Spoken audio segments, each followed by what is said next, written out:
Hi there. So in this section, we move on to problem solving with units. You will find this section to be really just a continuation of what we were doing in section 2A whenever we first introduced the idea of converting units.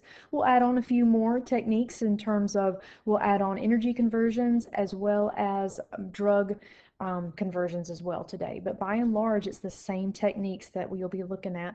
And I'll just, they're more in terms of word problems, but I'm going to talk you through how to do that. In this particular set of notes, I'm going to do every single problem, but there's still going to be times where I would tell you, like, pause the video, try the next one on your own, and then you've got one of two options. You can consult the solution key to check yourself, or just hit play back on the video and watch it unfold. All right, so we'll start here at the top. Units can certainly be helpful in determining how the correct pathway for solving a problem. What I would always recommend that we do is we identify the units of the problem and the units that you expect your final answer to be in. Use those units then to help give you a strategy for solving your problem. And then always make sure that your final answer has the units that you expected, okay? And that all of the other pieces have canceled out as intended, okay? So let's start here in example one. In example one, it says you're buying 50 acres of farmland at $10,000 per acre. And they want us to figure out what will the total cost of this, what will be the total cost of this land. So in part A, it says, what units do you think your final answer should be in and why?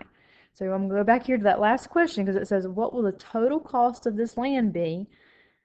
Hopefully you agree here what my unit should be. If we're talking about if I want a total cost, then it should be money because it's asking for a total cost. Now we want to calculate the solution to this problem. So start with what you're given. You're given that you're buying 50 acres. So I'm just going to abbreviate AC for acres. Remember, if you don't have a fraction, make it a fraction by putting it over 1.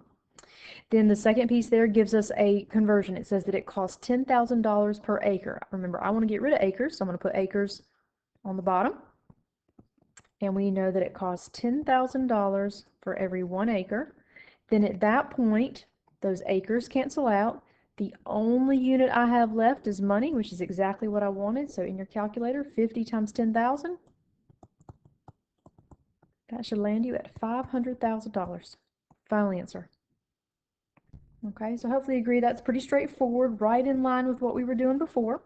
All right, so again, I would recommend now at this point, pause the video, try example 2 on your own, and then check yourself. Like I said, I'm gonna continue to go through this entire set of notes. All right, so if I move on down here to example 2, it said that Tim purchased 8 pounds of apples at a price of 65 cents per pound. And we want to know how much then did he pay for those apples. So I'm going to start with what I'm given. He purchased 8 pounds, making it a fraction by putting it over 1. They tell me also in that first sentence that it costs 65 cents per pound, and I want to know how much he paid for those apples. So final answer then needs to be money again. So I want to get rid of those pounds. So I'll put pounds on the bottom. We know that it costs 65 cents. So remember, if you put 65 here, then you're talking about $65. So we need to put the decimal point. 65 cents per every 1 pound. Then at that point, those pounds cancel out. The only unit you have left then is money. So just pop in your calculator, 8 times 0.65. And that should land you at $5.20. Now on the bottom, you just have 1, but anything divided by 1, still 1. Or I'm sorry, anything divided by 1 is still that number, excuse me. Misspoke. All right, so we'll scoot on down here to number 3. In number 3, it says that you're planning to make pasta and need some basil leaves. At the grocery store, they sell basil in 3/4 ounce containers for $3.19 each. So we got 3/4 ounce containers, $3.19 each. Farmers Market sells them in bunches at $15 a pound, and we want to figure out which is the better deal. Well, the only way to figure out which is the better deal is to have them in the same unit. So we either need to have them both in a price per pound or both in a price per ounce. So I'm gonna propose that maybe we go both of them in terms of price per ounce. I think if you recall in section 2, I said I always try to go with the smaller units. Okay, so pen going here.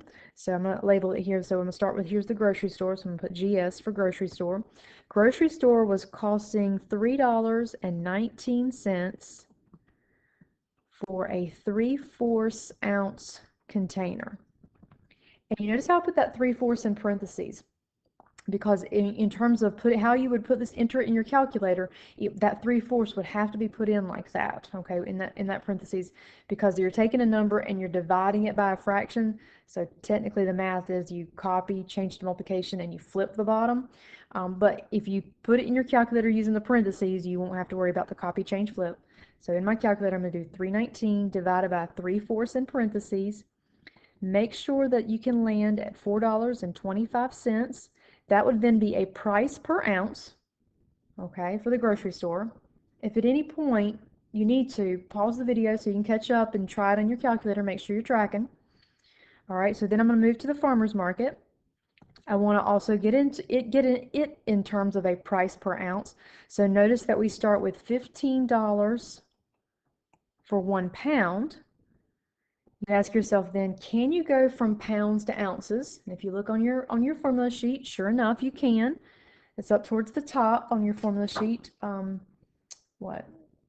Second table, top line. If I want to get rid of those pounds, where will pounds have to go? Hopefully you agree, they got to go up top. There are 16 ounces in 1 pound. Then at that point, notice what cancels out. The pounds are gone, and I'm left with a price on the top, an ounce on the bottom, exactly what I want. So I multiply straight across. Up top, I'm left with 15 times 1. On the bottom, 1 times 16. I'll put that in my calculator and clean it up, and you should land at 94 cents per ounce. Normal rounding rules. So now, which is the better deal? That would be the one that's cost less, so hopefully you agree here. That's the better deal. So I'll just say, I'm put FM, farmer's market is the better deal. Okay. You could come to the same conclusion if you had converted both of these to price per pounds as well. Okay, but again, I just chose to go to the price per the smaller unit. Okay, just like I kind of mimicking exactly what I did back in the first section. All right, so I'm going to come on down to example 4. In example 4, it says you're going on vacation and your destination is 90 miles away, and you only have a quarter of a tank of gas. Your tank holds 12 gallons of gas, and your car averages 25 miles per gallon. And we want to know, are we going to have to stop and get gas before we reach our vacation spot? This might be another good one where you kind of stop, try the problem first on your own. But I'm going to go ahead and talk you through it. All right, so think about it. We're trying to figure out if we're going to have to stop to get gas, right? So we need to find out, I'm going to write this out here for us. We need to find out,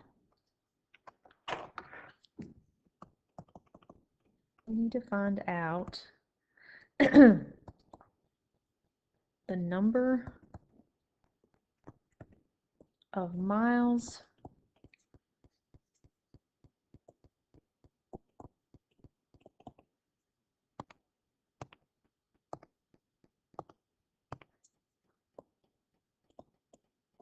that can be driven on a quarter of a tank. So I'm going to go ahead and make that fraction, a quarter of a tank. All right, so let's start with what we have. We have a quarter of a tank. So I'm going to do 1/4 of a tank. Now, looking back here, it says that your tank holds 12 gallons of gas.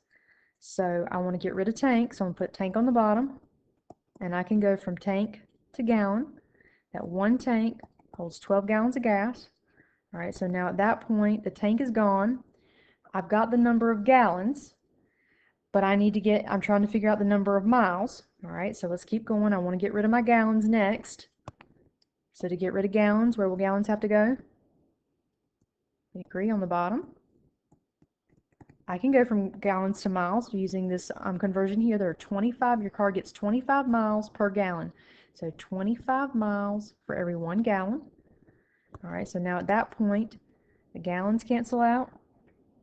And the only unit I have left is miles, which is exactly what I want. All right, so now I'm ready to multiply straight across. So up top I have 1 times 12 times 25.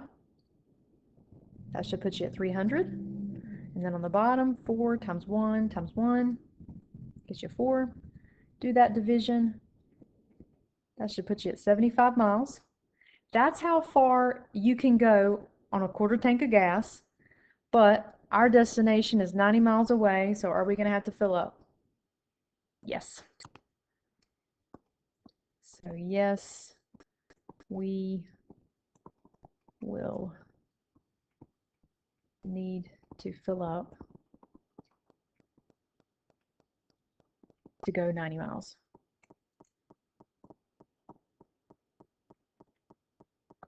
Okay. All right, so example 5 is going to pull in your energy conversion. So let me pull up the formula sheet real quick. Formula sheet here. It's on the back side of your formula sheet. These are the energy conversions here in the middle. You will be using these top two the most. So a calorie is equal to 4,184 joules.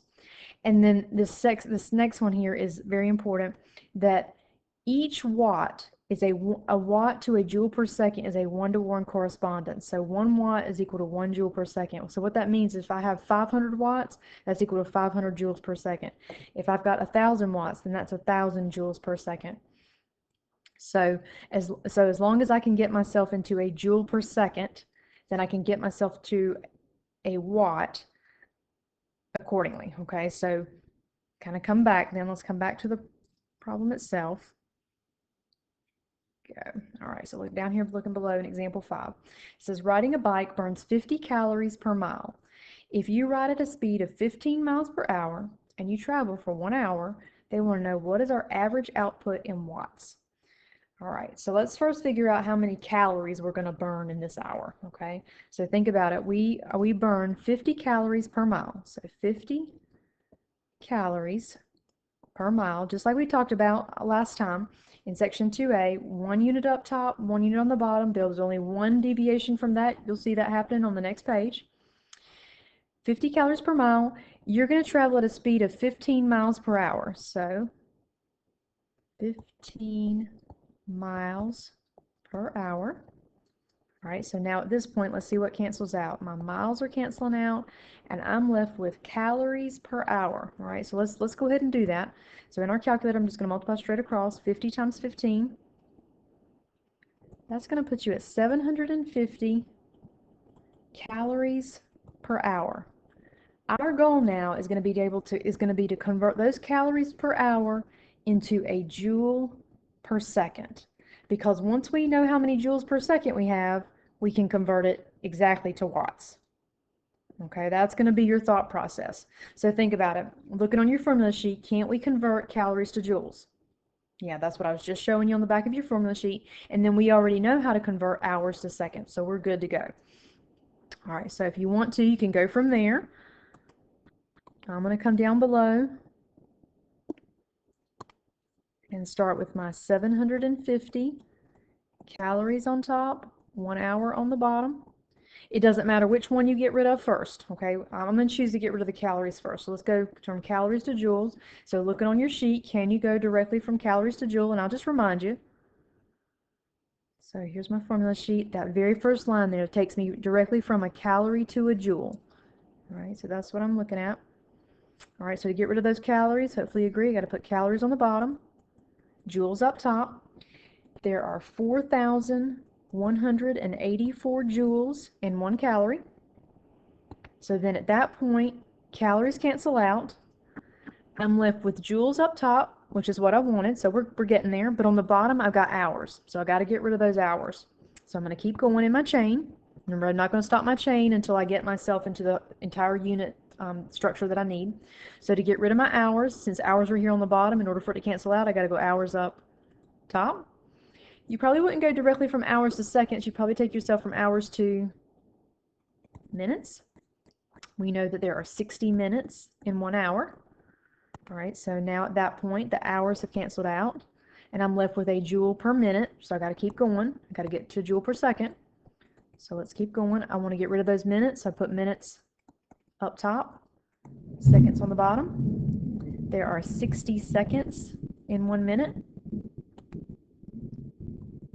So now those minutes are diagonal from one another and they cancel out, and I'm left with joules per second.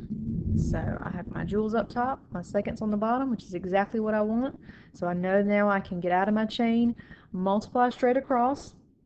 So up top, when you do that, you should get 3,138,000.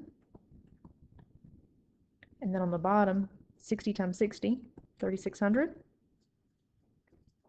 That would be a joule per second. I got you rounding here to the nearest whole number, so let's pop that in our calculator, do that division in our calculator. I'll put some work down here. I should get 871.67. Nearest whole number is this guy right here. So to look to the 6 behind that decimal point, that 6 tells me to round up. So we're talking about 872. That is a joule per second. But remember, however many joules per second you have is exactly how many watts you have. So 872 watts. Final answer. Because that's a 1-to-1 correspondence. However many joules per second you have is exactly how many watts you have. All right, I'm going to flip it on over. You'll pick up at the top what's known as population density. Population density is pretty straightforward. It is a formula though that's not on your formula sheet, but like I said, it's pretty straightforward. To find population density, it's always taking the number of people and dividing it by the area. So the example here I have, population density refers to the number of people per area. So per, remember, means to divide. So if there were 500 people that lived in a 1 mile square region, then we'd say there'd be 500 divided by 1, or 500 people per square mile. So hopefully you agree, it's pretty straightforward. So now let's look at example 6. It says that Manhattan has a population of 1.6 million people living in an area of about 57 square kilometers. And they want us to find the population density, and we're going to round to the nearest whole number. All right, so remember, I want to take my people first up top. So 1.6 million, I want to write out this number. So remember, think about your place value. So you've got your ones, tens, hundreds, then you got your thousands, then you have your millions. So that one's going to go in the million spot. That point is like your comma, and then I'll put the 6 directly behind it, and then everything else behind it becomes zeros. That's the number of people for 57 square kilometers. So then you should be able to divide that in your calculator, and it might come out evenly. I can't remember. Nope, not quite. So I get 28,070.17544 to be exact. All right, I got you rounded to the nearest whole number. So nearest whole number is this guy right here. That decimal point, behind the decimal, you got a 1, and so 1 tells you to keep that number.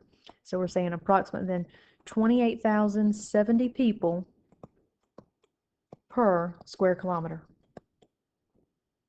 That would be the final answer. Okay. All right, another application for looking at concentration, looking at units would be your concentration, and it refers to the amount of one substance being mixed with another. So in other words, looking at dosages of medicine. So this is where maybe some of you that are in the, pursuing a medical field, then you might be familiar with some of these terminologies here. Hopefully I won't mispronounce. All right, so looking here in example, and this, by the way, is going to be the one time that I've been alluding to that you can have more than one unit on top or bottom, and I'll explain it straight away. All right, so dosage of medicine, these are based on the recommended concentration per kilogram of body weight or the concentration of an active ingredient in an IV drip or oral suspension. So dosage could be like, for example, 5 milligrams per kilogram of body weight, or an IV drip, example, 10 milligrams per milliliter, okay? All right, so let's come on down then below and let's look at example 7. We'll take this one from top to bottom. All right, so here it says that a doctor orders amoxicillin at a dosage of 40 milligrams per kilogram of body weight per day. I'm going to stop right there. And it says, and I will go a little bit further, it says written as 40 milligrams per kilogram per day. What that means then is when we go to use it in our conversion factors here in a minute, it's going to look like this: 40 milligrams per kilogram per day. So notice how the kilograms in the day are on the bottom, because you get 40 milligrams per kilogram of body weight per day. So that per is putting the kilogram, the weight, and the days on the bottom, okay? In our case here, our child weighs 18 kilograms. The medication is only available in liquid form with a concentration of 400 milligrams for every 5 milliliters. All right, so in part A here, it says how many milligrams of amoxicillin should the child receive each day? All right, so let's start here then with what we have.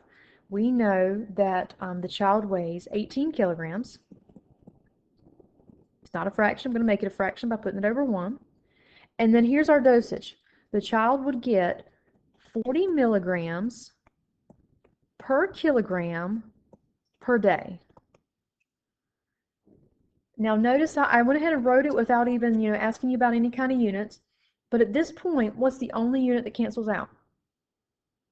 And hopefully you agree. It would be those kilograms. And then look at what you have left. That would be the number of milligrams per day. Exactly what we would want, right? Because I'm asking you how many milligrams of amoxicillin should the child receive each day?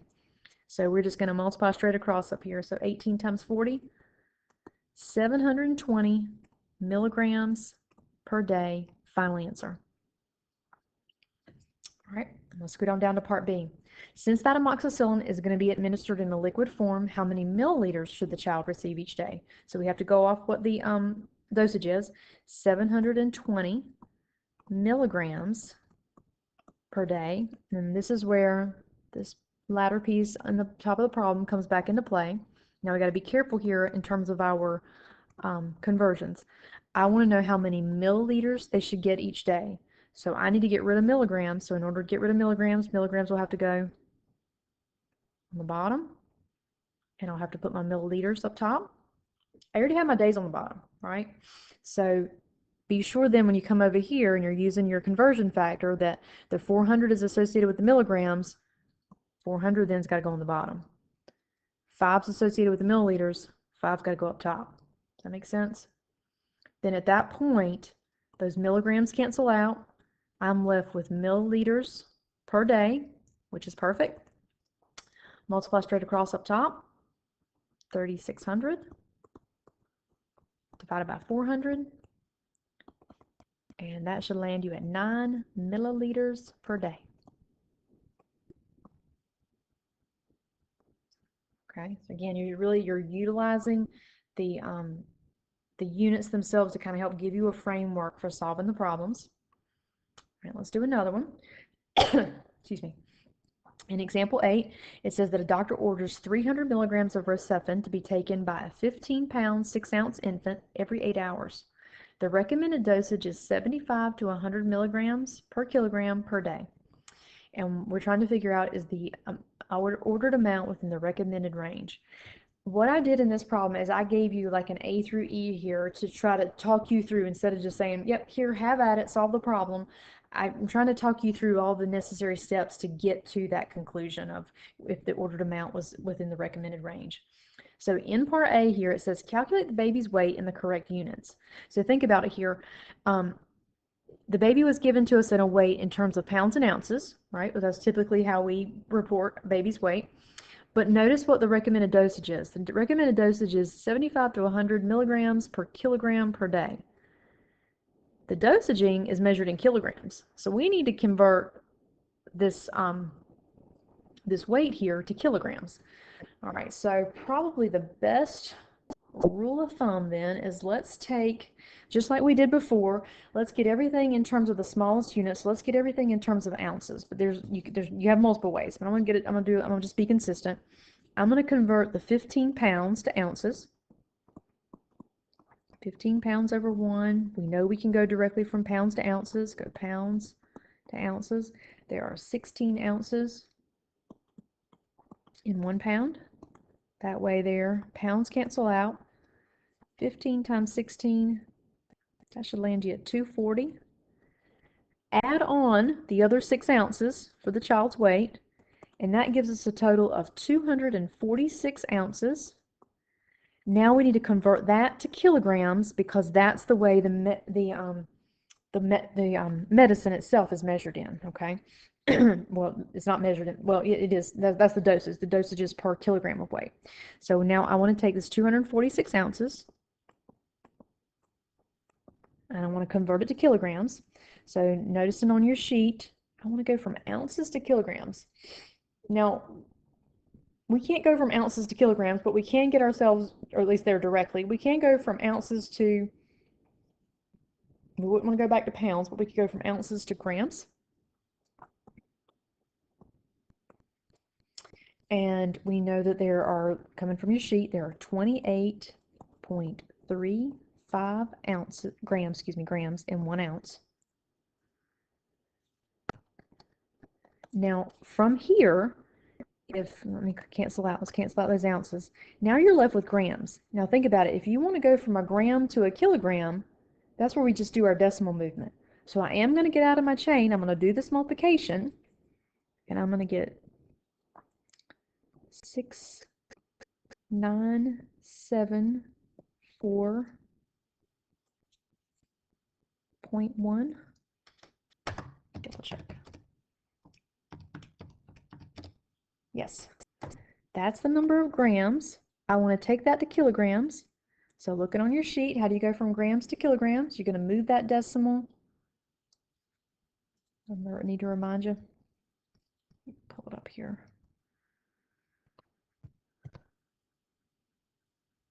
Right here. If I'm at grams here in the center, and I want to go from a gram to a kilogram, so 1, 2, 3 places to the left.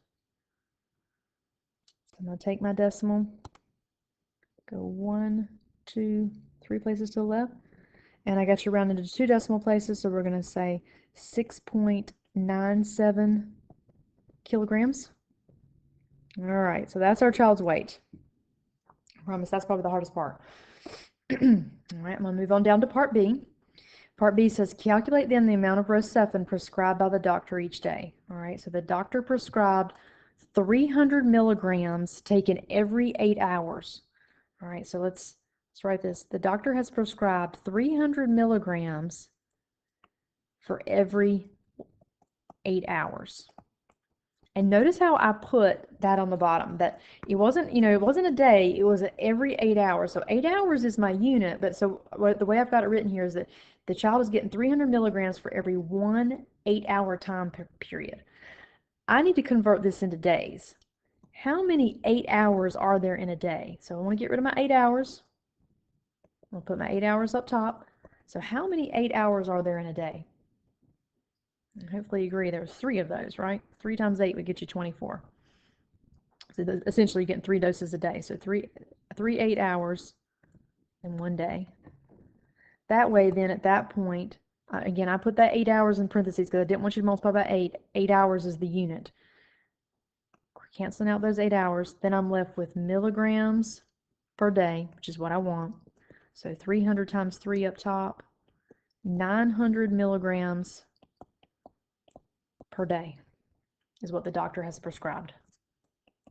That's what the doctor ordered.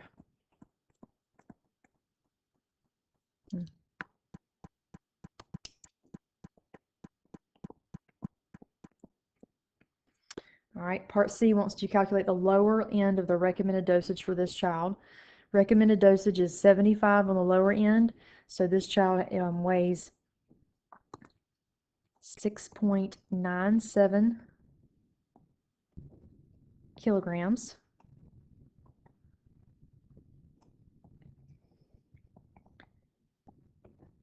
I want to get rid of those kilograms, but I can utilize my conversion sheet here, or conversion here.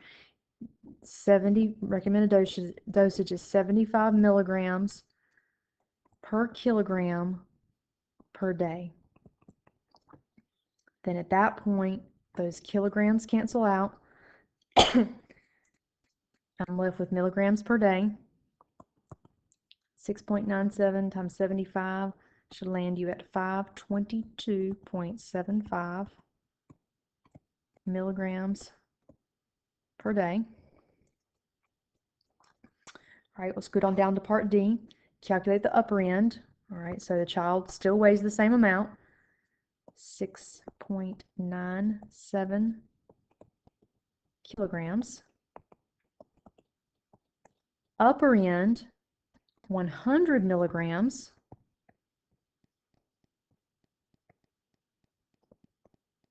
Per kilogram per day.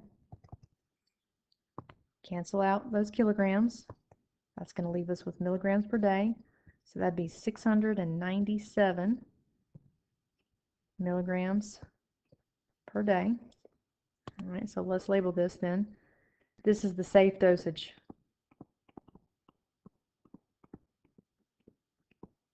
All right, between 522.75 and 697, that's the safe dosage for this child.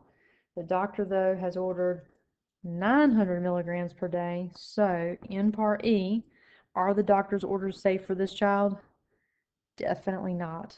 And I'm just going to write no. I'm not going to write all of this, but well, I probably should, because this is quantitative literacy, and so part of the course is that you do have to write sentences from time to time. So I will. And I'll say here no, because I'll abbreviate here. The doctor ordered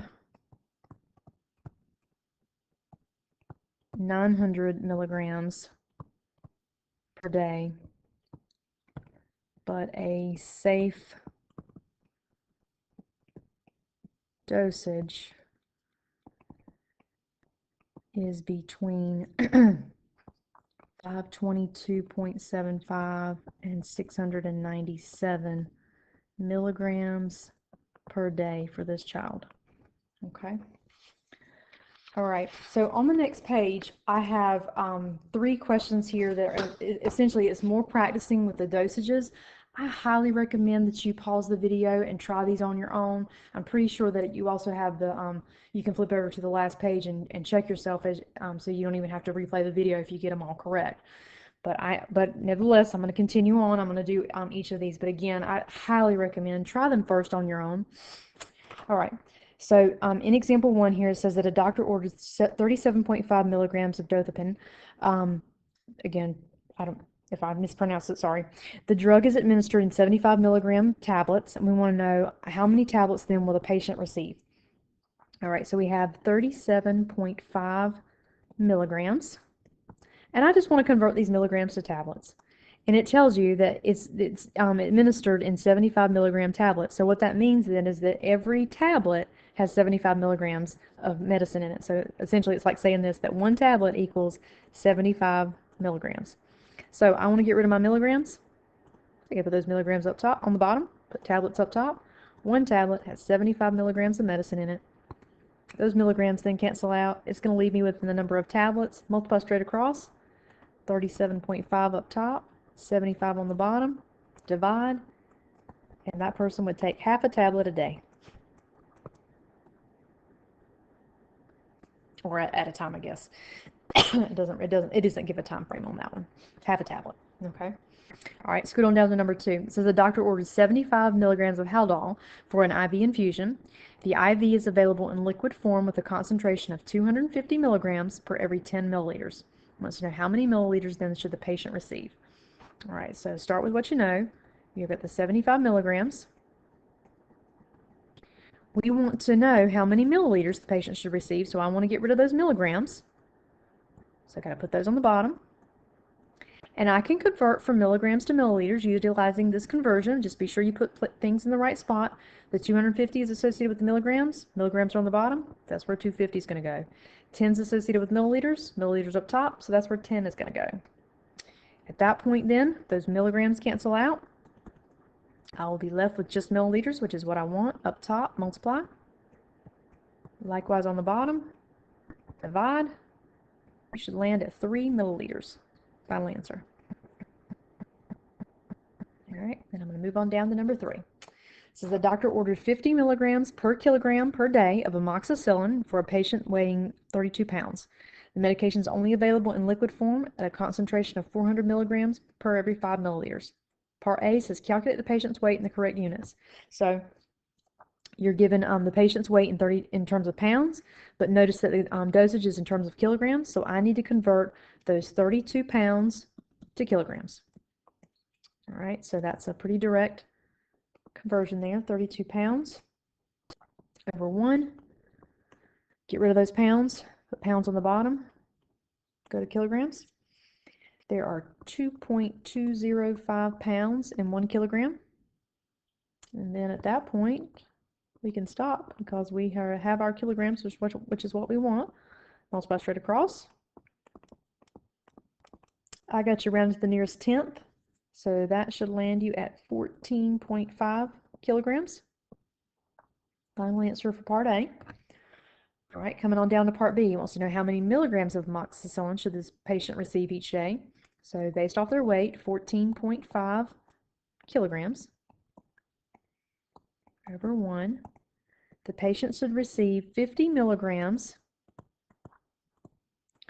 per kilogram per day. And this is one of the few times that you can have more than one unit on the top and the bottom. At that point, then, those kilograms cancel out. I'm left with milligrams per day, which is exactly what we want. Multiply there, and you should land at 725 milligrams per day. Final answer.